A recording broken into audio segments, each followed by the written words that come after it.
네, 안녕하세요. 오늘 배울 본문은 요한복음 2장 1절에서부터 12절까지의 말씀입니다. 성경의 배경이 되는 나라는 바로 이스라엘입니다.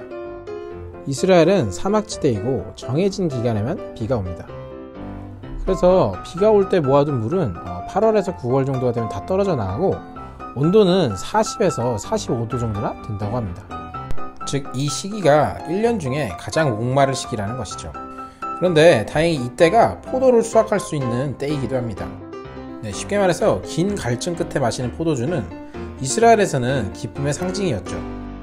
그래서 기뻐할 만한 행사에는 반드시 포도주를 준비합니다.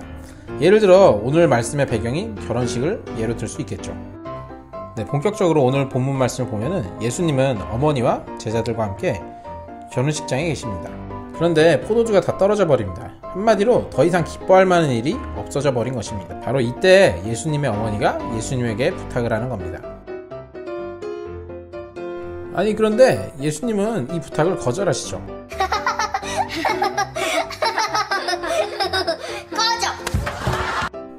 실제로 이렇게까지 거절하시진 않지만 분명하게 거절하십니다. 여기서 문제가 되는 것은 여자여라는 표현입니다.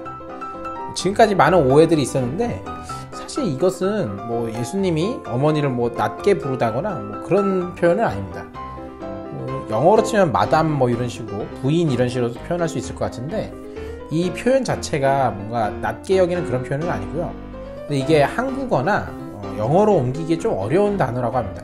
그래서 여자여라는 말은 그냥 말 그대로 특별한 의미 없이 부른 거라고 해석하시면 될 것 같습니다. 그런데 여기서 재밌는 거는 예수님께서 분명 거절하셨는데도 불구하고 어머니 마리아는 하인들을 불러서 지시합니다. 예수님께서 너희에게 무슨 말씀을 하시든지 그대로 행하라고 이렇게 말하는 겁니다. 그러자 예수님께서 정말로 하인들에게 말씀하십니다. 돌 항아리에다가 물을 채우라고 말씀하시는 것이죠. 이게 참 신기합니다. 필요한 것은 포도주인데 물을 채우라고 하십니다. 아니, 그러더니 더 믿을 수 없는 말씀을 하십니다. 이제 떠서 갖다 주라는 겁니다. 맙소사, 제가 방금 설명한 것처럼 지금 집어넣은 건 물입니다. 근데 이 물을 포도주라면서 가져다 주라고 말씀하신 것입니다. 말이 되는 소리를 해! 아니, 근데 물이 진짜 포도주가 되었네요. 여기서 또 한 가지 신기한 것은 결혼 예식을 관리하는 연회장은 포도주를 맛보고도 어디서 나는지 알지 못했습니다. 그런데 물을 넣으라고 하고 물을 떠왔던 그 말씀대로 행했던 하인들은 이것이 어디서 난 건지 알 수 있었다는 것이죠. 이해할 수는 없었지만 예수님의 말씀대로 따랐던 그 하인들만이 예수님의 기적을 보게 된 것입니다. 그렇습니다. 물이 변하여 포도주가 되었습니다. 놀라운 기적이 일어난 것입니다. 그리고 성경은 이것이 예수님의 첫 번째 기적이었다고 기록하고 있습니다. 자, 그런데 우리가 생각해 볼 만한 부분이 있습니다. 아니, 그래서 오늘의 이야기가 전하고자 하는 것이 뭐냐는 것이죠. 좋은 포도주를 마시려면 예수님에게 부탁해야 한다? 당연히 그럴 리가 없죠. 먼저 포도주가 떨어졌다는 의미를 생각해 봅시다. 포도주만이 아닌 가장 기뻐해야 할 장소에서 기쁨이 사라졌다는 의미입니다. 즉, 예수님은 포도주만 채워주신 것이 아니라 기쁨이 없어진 곳에서 기쁨을 회복시켜 주신 것입니다. 우리도 살아가다 보면은 지치고 힘들 때가 많이 있습니다.